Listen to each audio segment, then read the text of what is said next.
자, 비강 캐뉼라는 음식을 섭취할 수도 있고 쉽게 적용할 수도 있다는 게 비강 캐뉼라입니다. 자, 반면에 여러분 마스크 중에서 이런 마스크가 있어요. 위에 그림에서 보시면 여기 밑에 보면 위에 제일 위에 거 그림에서 보세요. 부분 재호흡 마스크라는 거 있죠. 그죠? 그 다음에 그 바로 밑에 보면요. 비재호흡 마스크라는 거 있죠. 자, 이 두 마스크의 공통점은 어떤 게 비슷하냐면요. 밑에 비닐 주머니 같은 게 달려 있다. 이렇게 달려 있어. 그죠? 그럼 이 주머니가 어떤 용도로 쓰일 거냐면요. 내가 산소를 들여 마셨지. 그러면 산소를 들여 마시고 이번에는 이산화탄소를 내뱉어야 될 거 아닙니까? 그럼 이산화탄소를 하고 내뱉었을 때 이 안에 뭐가 모인다? 이산화탄소가 모이는 거예요. 이 안에, 이 주머니 안에. 그럼 차이점은 뭐냐면요. 이때 내뱉은 이산화탄소를 부분 재호흡 마스크라는 거는 일부분을 다시 들여 마시겠다고요. 이 이산화탄소를 일부는 조금 들여 마시겠다는 겁니다. 그거는 부분 재호흡 마스크라 그래요. 그래서 이때 부분 재호흡은 조금은 들여 마시는 거야. 부분만 마셔야 돼. 그러면 이때 다 마시면 될까요? 안 될까요? 다 마시면 안 돼. 내뱉은 이산화탄소를 다 마시면 안 돼. 그럼 이 사람이 다 마셨는지 조금 마셨는지 조금 들여 마셨는지는 어떻게 할까요? 알죠. 왜 밑에 CO2가 모여있는 저장백 주머니가 만약에 다 마셨다면 어떻게 될까요? 다 쪼그라들겠지. 다 쪼그라들면 안 되잖아요. 그래서 그 표에도 보시면, 그 표에서도 보시면 밑에 부분 재호흡 마스크라고 해서 뭐라고 돼 있습니까? 이산화탄소의 과량 흡입을 막기 위해서 저장백이 완전히 수축되면 안 된다는 거죠. 왜? 부분만 들여 마셔야 되니까. 그래서 부분 재호흡 마스크라고 합니다. 자, 그런데 비재호흡 마스크라고 했죠. 그럼 이때 비자는 뭘까? 안 한다고요. 다시 들여 마시는 거 안 하겠다는 겁니다. 그게 바로 비재호흡 마스크입니다. 자, 위에 그림에서 잠깐 참고로 한번 제 설명을 들어보시면 여기에 저장백이 있지. 여기에 이제 백이 모이는 거예요. 여기에 모이는데, 이 자리에 모이는데 이쪽으로 내뱉은 이산화탄소가, 이 CO2가 주머니에 있을 거야. 그런데 여기에 나왔던 이산화탄소가 나오면 다시 들여 마시지 못하게, 쉽게 말해서 밸브로 잠궈져 있는 거예요. 잠궈져 있어. 그럼 내뱉은 이산화탄소는 내가 들여 마실 때 0도, 1도 들어올 수가 없어. 1도 못 들어온다고. 1%도. 그러면 그 말은 뭐예요? 나는 다시 들여 마실 때 이산화탄소는 1절 안 마시고 뭐만 들여 마시는 거예요? 산소만 들여 마시는 거지. 그죠? 그래서 이 비재호흡 마스크는요, 산소의 농도가, 들여 마시는 산소의 농도가 제일 진하다, 낮다? 제일 높아요. 왜? 내뱉은 이산화탄소는 절대로 안 들여 마실 거니까. 되셨습니까? 그거를 비재호흡 마스크라고 하겠습니다. 되셨어요? 자, 그 다음에 여러분, 여기 그 밑에 옆 페이지 그림에서 보시면요, 요렇게 생긴 그림이 있을 거예요. 밑에. 자, 요렇게 생긴 것도 안면 마스크처럼 얼굴에다 하고 있잖아. 그런데 밑에 이번에는 저장백은 아니고요, 뭔가 밸브 같이 이렇게 달려있어요. 배관처럼 달려있죠. 근데 요 배관처럼 달려있는데 여기에 뭐가 있냐면, 제가 전기 다리미처럼, 여러분 전기 다리미처럼 우리가 면으로 하면 면에 맞추고, 나이론에 하면, 요즘 거는 어떤지 모르겠어요. 저희 집 거 옛날 거라서 구닥다리에서 나이론이면 나이론에 맞추고 이렇게 돼 있죠. 가장 대표적으로 여러분 혈당 검사할 때 란셋 생각해봐. 그거 란셋 꽂아서 혈당계 측정할 때 거기에도 니들 깊이가 얼마 정도 들어가냐 할 때 1, 2, 3, 4 이렇게 조절하게 돼 있잖아요. 그것처럼 조절기가 있는 거예요. 그래서 여기에 조절기가, 배관처럼 생긴 이 관에 조절기가 있어서 내가 산소를 얼마 주겠다면 그 얼마에 맞추는 거지. 그럼 이거의 마스크의 장점은 뭘까요? 농도를 가장 정확하게 줄 수 있는 거죠. 그래서 정확하게 산소를 줄 수 있는 마스크가 뭐냐? 이래 말하면 벤츄리 마스크. 벤츄리 마스크 그 말입니다.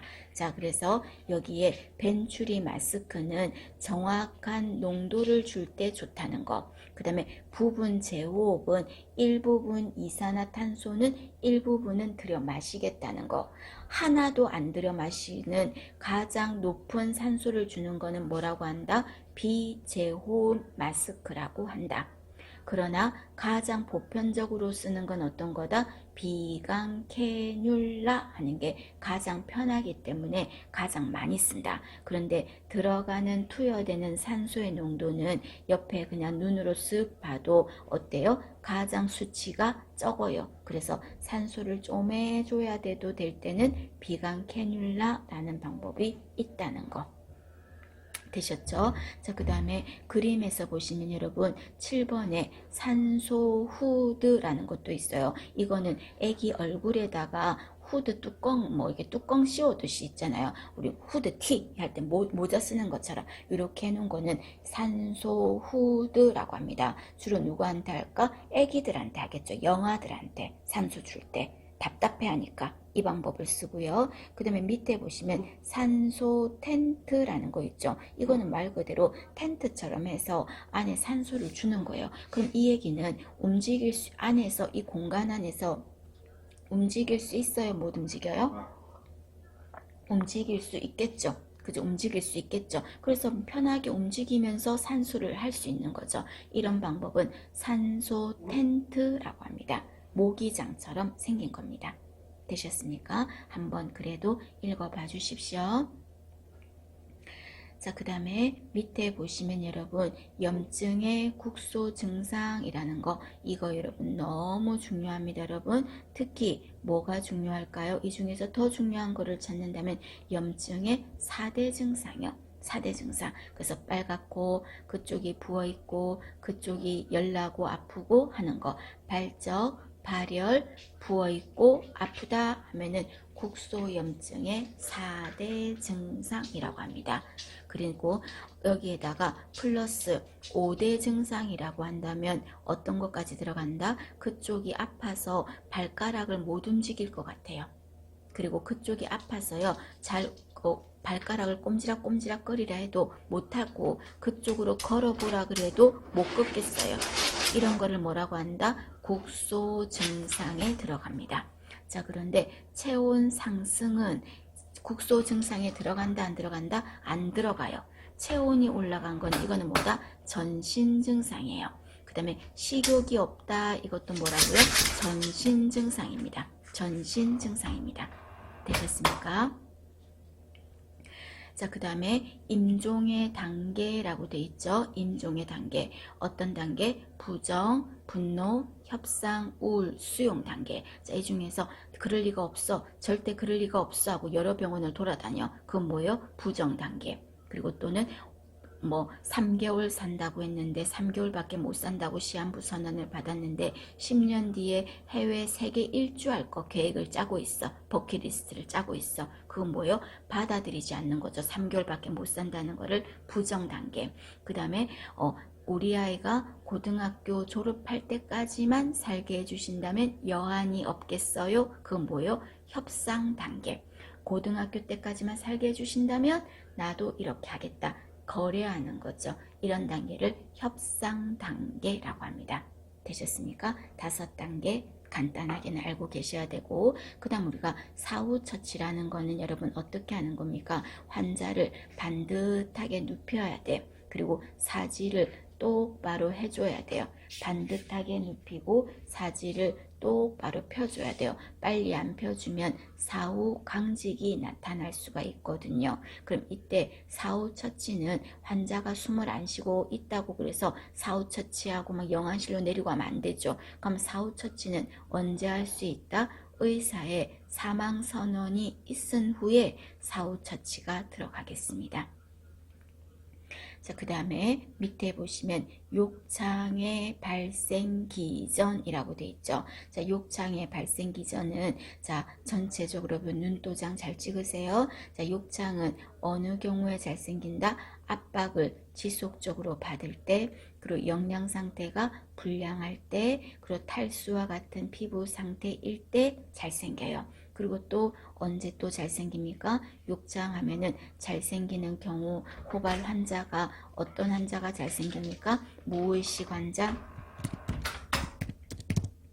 그 다음에 또 마비 환자, 그리고 또 실금 환자, 그 다음에 또 몹시 마른 환자, 그리고 부종이 심한 환자, 또 실금 환자, 이런 사람들한테도 잘생기죠. 그리고 또 영양 상태가 지금 나온 영양 상태가 불량한 환자 잘생기고, 질환으로 친다면 혈액순환이 잘 안 되는 당뇨병 환자, 이런 사람들한테도 욕창은 잘생기고요. 그럼 이때 욕창이라는 거는 어떤 거예요? 압박을 받아서 피가 그쪽으로 제대로 안 통하는 거죠. 그럼 이때 혈관은 어떤 혈관이다? 조심하세요. 압박을 받아서 어떤 혈관이? 모세혈관이 막혀서 그쪽에 피가 부족한 거예요. 그거를 허혈이라고 하죠. 피가 부족한 거를. 어떤 혈관이? 모세혈관이에요. 시험 문제에서 정맥혈관이 동맥혈관이라면 틀렸어. 모세혈관이 폐쇄되어서 그쪽에 피가 부족한 허혈이 생기는 게 욕창입니다. 그래서 결론적으로 어떻게 됩니까? 피부가 썩는 거죠. 그래서 욕창은 피부가 결론적으로 썩는 거라서 욕창은 어떤 과에서 다루는 거다? 피부과에서 다루는 겁니다. 피부계 질환에 들어가겠습니다. 되셨습니까? 자, 그 다음에 욕창은 짧은 시간에 높은 압박을 받은 거랑 오랜 시간 천천히 압박을 받은 거랑 어떤 경우에 잘 생겨요? 오랜 시간 천천히 조금씩 받았을 때. 그 다음에 국소 부위, 그 한 부분에 잘 생겨요? 넓은 부분에 잘 생겨요? 한 부분에 잘 생긴다는 거죠. 되셨습니까? 자, 그 다음에 욕창이 잘 생기는 부위는 여러분 환자가 어떤 자세를 했느냐에 따라서 다를 수 있어요. 그죠? 그때 욕창이 잘 생기는 부위가 뭐 예를 들어서 발 뒤꿈치다, 극상돌기다, 청골, 좌골, 견갑골 이런 데는 어디라 그랬냐면 반자위를 했을 때 잘 생기는 부위가 돼요. 그 다음에 2번은 여러분 한번 생각해봐. 자, 이 부분이 욕창이 잘 생긴다는 말은 이 부분이 바닥에 깔려 있는 거야. 환자가 누웠을 때. 그럼 바닥에 깔려 있는 게 발가락, 무릎, 남자 생식기, 여자 유방 이런 데가 깔려 있대. 전두골 앞쪽이고 그런 데가 깔려 있대. 하악골 턱 쪽이고 상완골 팔, 가슴, 발가락 이런 데 깔려 있대. 그럼 이건 어떤 자세를 했을 때일까요? 엎드려 누웠을 때 깔리는 부위죠. 엎드려 누운 자세가 되겠죠. 2번은 뭐가 됩니까? 복이라고 하셔야 되겠죠. 복 위로 했을 때 잘 생긴다. 자, 그러면 제일 중요한 건 여러분 앙화이야. 앙화이를 했을 때 잘생기는 부위가 어디냐? 그거 물어볼 거거든요. 그러면 똑바로 누웠을 때 머리 쪽부터 스캔을 한번 해보세요. 머리 쪽이 어디? 후두부. 그 다음에 또 날개죽지, 견갑골. 날개죽지, 견갑골. 그죠? 또 어디도 잘생깁니까? 잘생기는 부위가 팔꿈치. 팔꿈치. 그 다음에 엉덩뼈, 천골. 꼬리뼈, 미골 이런 데서 욕창이 잘 생기죠. 그리고 가장 밑에 발 뒤꿈치, 발꿈치 이런 데서도 생길 수가 있어요. 어떤 자세를 했을 때? 앙와이를 했을 때. 그 다음에 밑에 보시면 욕창은요 예방이 가장 좋은데 안 돼서 치료를 한다면 어떤 식으로 치료를 합니까? 하는 게 6번까지 쭉 설명이 되어 있어요. 그 중에서 여러분 데브리망이라는 거는 썩어서 피부 조직이 썩어서요 그 조직을 박박 긁어내 버리는 거예요. 박박 긁어내. 그럼 그 자리가 어떻게 될까요? 온폭 패이겠지. 그러니까 온폭 패였으니까 그 자리 당연히 뭐 할까요? 피부 이식을 하는 거죠. 그래서 1번에서 6번까지 여러분 꼼꼼하게 한번 봐주셔야 됩니다. 지금 챙겨 보시겠어요? 자, 그 다음에 밑에 보시면 여러분 욕창을 세척한다든지 방광을 세척한다든지 위를 세척한다. 세척이라는 말이 계속 들어가죠. 그때 쓰는 게 뭐예요? 생리식염수. 몇 프로로 만들어져 있습니까? 염분의 농도가 0.9%. 그래서 생리식염수를 체내 염분의 농도와 똑같다. 그래서 무슨 용액이라고 합니까? 등장성 용액이라고 하죠. 등장성 용액. 그래서 세척할 때 쓰는 용액이 생리식염수라는 거 보시고, 그 다음에 밑에 보시면 체위에 대해서 쭉 설명이 되어 있거든요. 요거는요 그림 문제로도 물을 수 있습니다 여러분, 충분히. 그래서 그림 문제로도 물었을 때 이 자세가 어떤 자세인지 구별하실 것, 그리고 또는 이러이러한 목적을 가지고 하는 체위가 뭐냐 라고 물어볼 수도 있어요. 그래서 이 체위의 이름들을 기억하셔야 됩니다. 그래서 첫 번째는 어떤 겁니까? 적으셔야 되겠죠. 앙화이, 그 다음에 반자위, 그리고 심스, 네 번째 슬융이, 그 다음에 다섯 번째 절석이, 여섯 번째 배횡와위가 되겠죠. 한번 적고 여러분 꼼꼼하게 한 번만 봐주시겠습니까? 자, 체위 여러분 정리하십니다. 여러분 알아두실 것. 자, 그 중에서 여러분들이 조금 신경 써서 보셔야 될 게 어떤 거다? 반자위가 제일 중요해요. 여러분 반자위 기억하셔야 됩니다. 그럼 이 반자위에서 조금 유념하실 거는 여기 자궁의 오로 배출 있죠. 이거를 여러분들이 절석이라고 그냥 생각 없이 말씀하실 수 있어요. 모성에 나오니까 산부인과니까. 아니에요. 자궁 내 오로 배출 촉진하면 무슨 자세다? 반자위. 반자위 되셨죠? 그 다음에 배횡와이 같은 경우는 회원부 연료법 하는 거는 배횡와이 되셨죠? 부인과 자세가 파파니 콜라우 검사 있죠? 그거 할 때 자세는 절석이 부인과 자세 되셨죠? 나머지도 여러분 봐주십니다.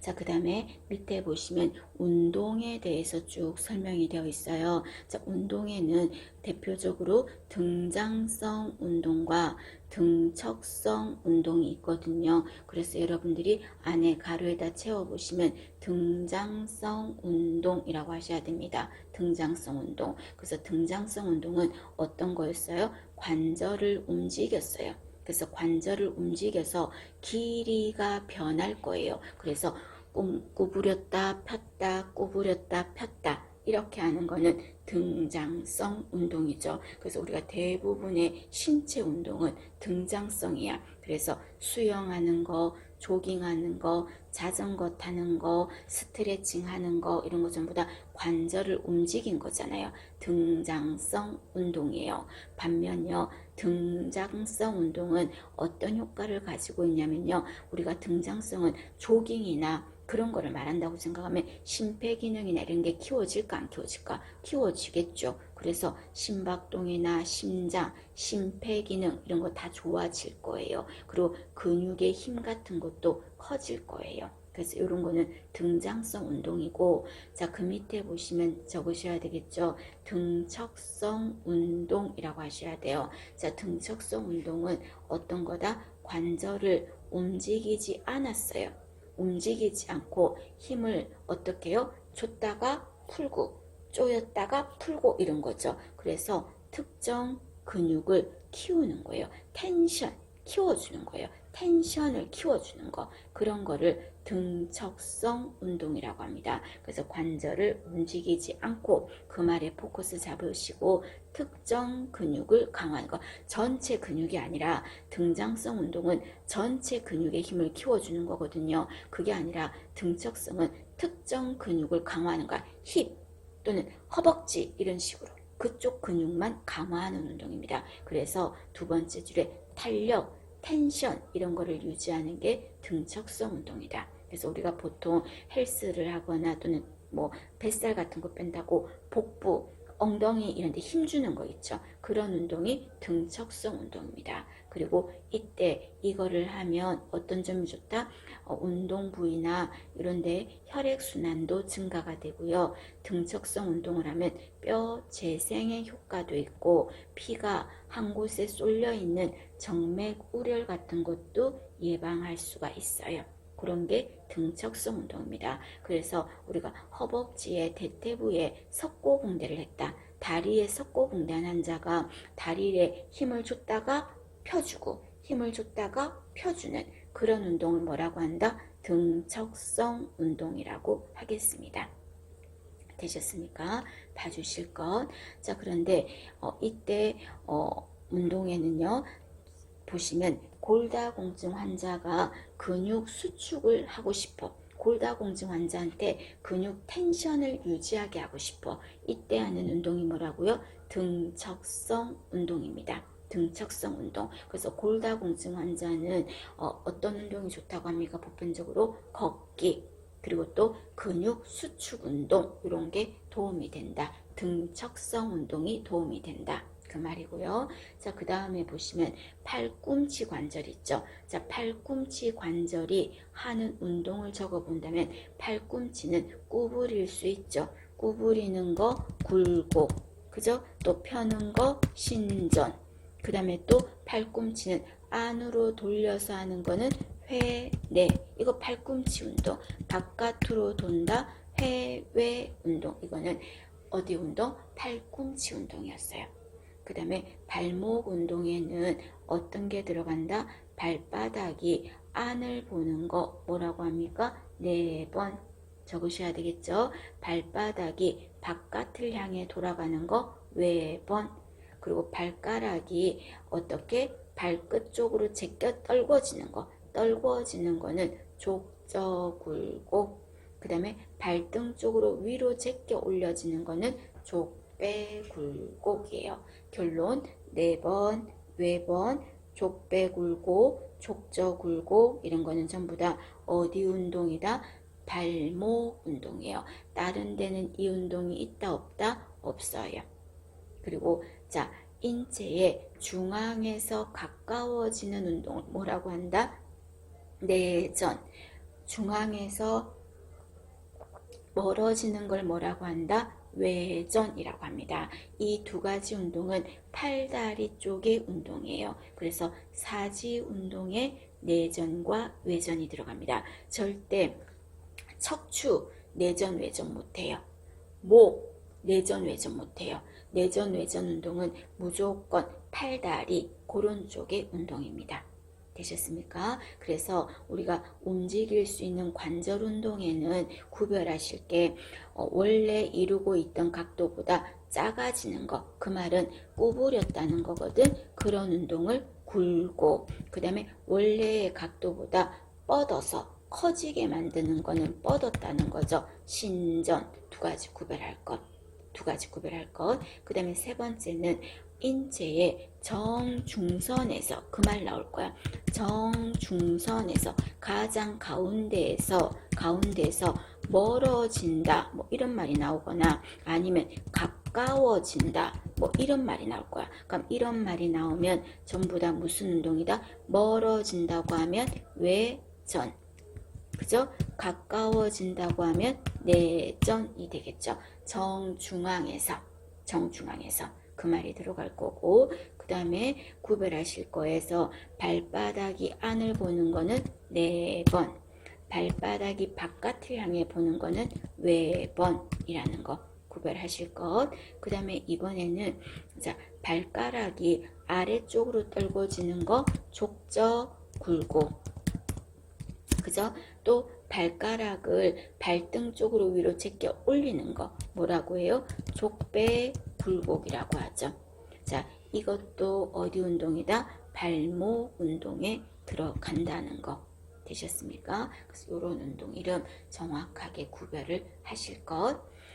자, 그 다음에 밑에 보시면 자, 환자가요 이제 움직여야 되는데 조금 마비가 있어요. 불편한 쪽을 갖고 있어요. 마비가 있어요. 그럼 마비가 있어서 경우의 상황이 어떤 상황이냐면요, 어떤 환자가 지팡이를 사용해서 이동하는 거야. 환자가. 또는요, 세 번째 줄에 보면 지팡이가 없이 이동을 하는 거예요. 그럼 이때 두 개가 다 지팡이가 있던 지팡이가 없던 우리는 어디에 쓴다? 환자의 불편한 쪽에 서는 거예요. 우리가 불편한 쪽에 서서 환자를 부축해야 돼. 이해되시겠습니까? 지팡이가 있어도 불편한 쪽에 서서 보조하고 지팡이가 없이 갈 때도 불편한 쪽에 서서 가는 거예요. 자, 그런데 문제에서 여러분 편마비가 있으면 불편한 쪽에 서는 거야. 근데 편마비가 아니고 일반적으로 손상 환자야. 일반 손상이라고 하면 예를 들어서 팔이 많이 막 다쳤다든지 그런 거가 되는 거죠. 그럼 다쳤을 때 조금 전에 불편한 쪽에 서는 것처럼 환자가 다친 상처가 있는 부분에 내가 섰어. 그러면 그 팔을 내가 부축하다가 오히려 그 손상된 부분을 더 다치게 할 수가 있잖아. 그래서 편마비 말고 일반 손상 환자다 그 말 들어갈 거예요. 일반 손상 환자다. 자, 그래 말하면 어디에 쓴다? 대상자의 손상되지 않은 쪽에 서서 한다는 거. 손상되지 않은 쪽에 서서 한다는 거. 되셨습니까? 자, 이 두 가지 구별을 하셔야 됩니다. 여러분 봐주실 거. 자, 그 다음에 지팡이로 이동을 한다 그랬어요. 지팡이로 이동을 한다 그랬어요. 그럼 지팡이로 이동할 때는 여기에 내용이 적혀 있죠. 앞으로 15cm, 옆으로 15cm. 그리고 어떻게 계단을 올라갈 때는 지건막. 무슨 말인지 아시죠? 내려가거나 평지를 갈 때는 어떻게 갈까요? 지마건 순서로 갑니다. 자, 그리고 목발로 이동할 때는 여기 앞에 숫자 하나만 적어두세요. 앞으로 15cm예요. 앞으로 목발을 두는 위치는 앞으로 15cm, 새끼발가락 쪽 바깥쪽으로 15cm, 앞으로 15, 옆으로 15cm 그렇게 이동을 하고요. 팔꿈치가 한 30도 정도 구부러지는 높이가 가장 적당하다. 그리고 이때 목발로 이동할 때 체중을 싣는 부위는 어디예요? 체중 싣는 부위 어디다 실어야 됩니까? 애과 겨드랑이가 아니라 손목, 그죠? 손목 또는 손목이 아니라 손목 맞죠? 손목 또는 다르게 말하면 손바닥 이렇게 말해도 돼. 그래서 손목이나 손바닥 쪽에 체중을 싣는다는 거. 그리고 목발을 가지고 이동을 할 때요. 평지를 만약에 간다고 친다면 평지를 갈 때랑 계단을 내려갈 때 있었죠. 요거 여러분 제가 그 계단에 실제 직접 동영상으로 찍어서 제가 여러분 예전에 톡에 보냈는데 기억나세요? 그거 생각하시면 되는데 그래서 평지를 이동하고 내려갈 때는 목발과 아픈 다리 같이 나가고 그 다음에 건강한 다리가 나갈 거야. 목발에서는 여러분 목발만 나가지 않아. 목발과 아픈 다리가 함께 나갈 거야. 목발하고 친구는 누구다? 아픈 다리예요. 되셨어요? 그래서 계단을 올라갈 때는 건강한 다리가 먼저 올라가고 그 다음에 따라서 목발과 아픈 다리가 갈 거예요. 되셨습니까? 그리고 평지를 이동하거나 내려갈 때는 이제 어떻게 갈까요? 거꾸로 목발, 아픈 다리는 무조건 같이 간다니까. 그래서 목발과 아픈 다리 가고 그 다음에 건강한 다리가 옮겨가고 그 말입니다. 되셨습니까? 자, 그 다음에 이때 목발로 보행하는데 평지를 갈 때요. 방법에서 3점 보행이라는 게 있고 그 다음에 4점 보행이라는 게 있고 또 하나가 2점 보행이라는 게 있었죠. 그럼 이 보행이 어떤 차이점이 있습니까? 라고 많이 물어볼 수 있는데 시험에서 지금까지 나왔던 거는요. 3점 보행이 나왔었어요. 3점 보행. 그래서 3점 보행은 한쪽 다리만 약한 거예요. 3점 보행. 한쪽 다리만 약한 거예요. 한쪽 하지만. 그 한쪽만 약할 때 하는 건데 어느 거부터 나간다? 목발, 아픈 다리 함께 나갈 거야. 목발과 아픈 다리 함께 나가고 그 다음에 건강한 다리가 나가겠습니다. 그래서 그림 문제도 목발과 아픈 다리가 함께 나가 있는 게 첫 번째 스타트라는 거 기억하셔야 돼요. 자, 반면에요. 자, 4점 보행은 어떤 거냐면요. 얘는 엄청 천천히 가는 거야. 4점. 4번을 그 스텝을 밟아야 돼. 그럼 이때 사점 보행은요, 다리에는 힘이 없어요. 다리에는 힘이 없고 양쪽 발에만 체중을 실을 수 있어요. 양쪽 발에만. 그러니까 다리에 힘이 없으니까 천천히 가는 방법이지. 그래서 얘는 느리지만 안정적인 방법이 뭐다? 사점 보행이 되겠습니다. 사점 보행. 자, 그리고 마지막으로 평지를 가는 방법에 있어서 이점 보행이라는 것도 있었죠. 이점 보행. 자, 그러면 이점 보행 같은 경우는 어떻게 가는 거예요? 속도가 굉장히 빠를 겁니다. 속도가 빠를 겁니다. 그래서 왜 빠르냐면요, 양쪽 다리에 체중을 실을 수가 있다고요. 양쪽 다리에. 그래서 양쪽 다리에 체중을 싣는다는 말은 힘이 어느 정도 있는 거지. 그래서 좀 빨리빨리 갈 거야. 그래서 오른쪽 목발과 왼쪽 발 동시에 갈 거예요. 오른쪽은 목발, 왼쪽은 발, 이렇게. 그 다음에 이번에는 왼쪽의 목발과 오른쪽 발이 동시에 나가는 겁니다. 그게 바로 이점 보행이에요. 여러분, 이거는 제가 보내드렸던 거 유효기간이 지났나 모르겠어요. 그거를 그림을 보면 이해가 되는데, 그래서 동시에 나갈 거예요. 동시에 한 번 나가고 동시에 두 개에서 한 번 나가. 그래서 이거는 속도는 빠르지만 뭔가 안정적이지 못하지. 그럼 주로 어떤 환자? 양쪽 다리에 힘을 실을 수 있는 환자에게 적합한 방법입니다. 한쪽 다리만 약하면 3점 보행. 3점 보행. 그죠? 한쪽 다리만 약할 때.